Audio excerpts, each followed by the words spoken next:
पिछले हफ्ते दो सियासी रिश्ते टूटे। आप इसको गलतफहमी टूटने का भी नाम दे सकते हैं कि दो पार्टियों की गलतफहमी दूर हुई। वो पार्टियां कौन कौन सी थी? वो पार्टियां थी कांग्रेस और वीआईपी। ये अपने गलतफहमी में थे कि जो सहयोगी पार्टियां हैं उनको एमएलसी में उनको टिकट देगी, वो चुनाव लड़ेंगे, जीतेंगे हारेंगे वो तो अलग मसला है। लेकिन गलतफहमियां दोनों की दूर हुई, कांग्रेस की भी दूर हो गई और मुकेश सहनी की भी दूर हो गई। अब मुकेश सहनी कह रहे हैं कि भाई हम जो है बतासा लेके रहेंगे, यानी बोचहा सीट जो है हम लेके रहेंगे, चाहे मंदिर बचे या मंदिर टूट जाए। ये मुकेश सहनी का कहना है। सीट तो एमएलसी में नहीं मिली, आपको मालूम ही है। वही हाल कांग्रेस का भी हुआ। तो हम लोग शुरुआत करते हैं कांग्रेस से कि आखिर ऐसा क्यों हुआ।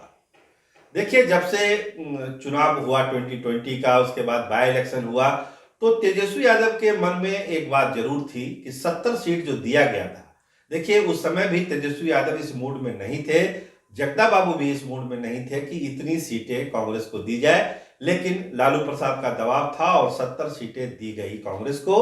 और क्या नतीजा निकला, कितना इसका दुष्परिणाम झेलना पड़ा तेजस्वी यादव को, उसको सब लोग जान रहे हैं, समझ रहे हैं। और इसका एक विश्लेषण तेजस्वी यादव ने भी किया।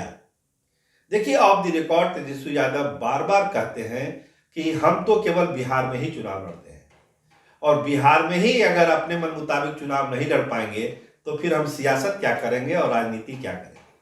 इसलिए बिहार में तो फ्री हैंड हमको चाहिए ही चाहिए। और उसी एक अनुरूप एमएलसी का जो इस बार चुनाव हो रहा है उसमें उन्होंने कांग्रेस को कोई तवज्जो नहीं दी।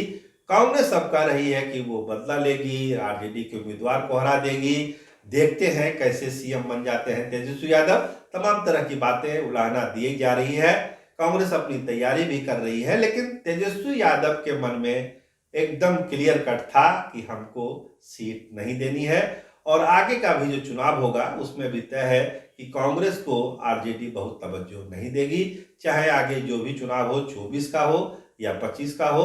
तो एक गलतफहमी कांग्रेस की तो दूर हो ही गई कि लालू यादव के भरोसे वो ज्यादा से ज्यादा सीट आरजेडी से ले लेंगे। ये कंफ्यूजन अब पूरी तरह से साफ हो गया जहां तक आरजेडी और कांग्रेस का सवाल है। मुकेश सहनी की आप बात करिए तो मुकेश सहनी को भी ये गलतफहमी थी कि उनके जो विधायक हैं उसके दम पर वो निगोशिएट कर सकते हैं भाजपा को और सीटें ले सकते हैं।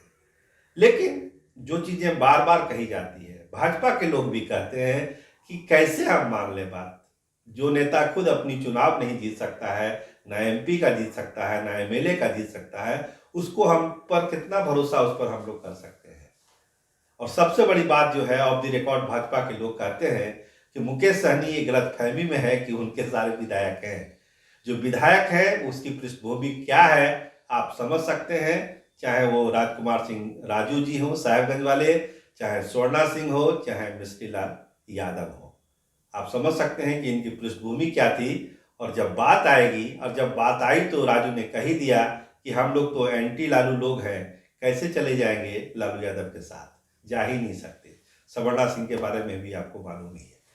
और एक जो बुचा के थे उनका निधन हो गया और उसी सीट पर अब विवाद हो रहा है। एक ताल ठोकी मुकेश सहनी ने कि हमको हर हाल में वो सीट चाहिए। लेकिन हमारे जो सोर्स हैं वो बताते हैं कि बोचहा सीट भाजपा खुद लड़ेगी, मुकेश सहनी को वो सीट भाजपा देने नहीं जा रही है। मतलब बोचहा पे भी उनको जो है मुंह की खानी पड़ेगी और वो देखते रह जाएंगे, कुछ कर नहीं पाएंगे। क्योंकि जो विधायकों की ताकत की बात करते हैं, जो वो दावा करते हैं, उस दावे में कोई दम है नहीं। कोई भी अगर डिसीजन वो लेंगे उल्टा फुल्टा तो विधायक उनके साथ जाएंगे, इसकी संभावना ना के बराबर है। क्योंकि तीनों विधायक जो बचे हुए हैं उनका मन मिजाज अलग है, वो मुकेश सहनी के मन मिजाज से वो मेल खाता नहीं है। 2020 में ऐसी परिस्थितियां थी कि वीआईपी के टिकट से उनको लड़ना पड़ा, लेकिन अब हालात बदल चुके हैं। वो तीनों विधायक कुछ फैसला लेंगे, वो तो समय की बात है।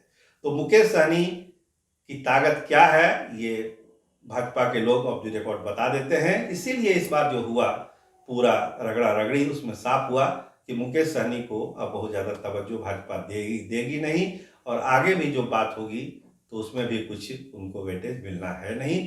तो स्थिति साफ हो गई और दो नेताओं की गलतफहमी दूर हो गई, मुकेश सहनी की और कांग्रेस की, कि वो बिहार की जो सियासत है, उसकी जो जमीन है, उसमें उनकी असली ताकत क्या है, इसको पहचानने की जरूरत है। देखिए अभी भी ये पार्टियां और ये दल और नेता अपनी ताकत को सही पहचान पाते हैं या नहीं, या फिर गलतफहमी के भी शिकार रह जाते हैं आगे भी, और फिर उनको पछताना ही पड़ेगा।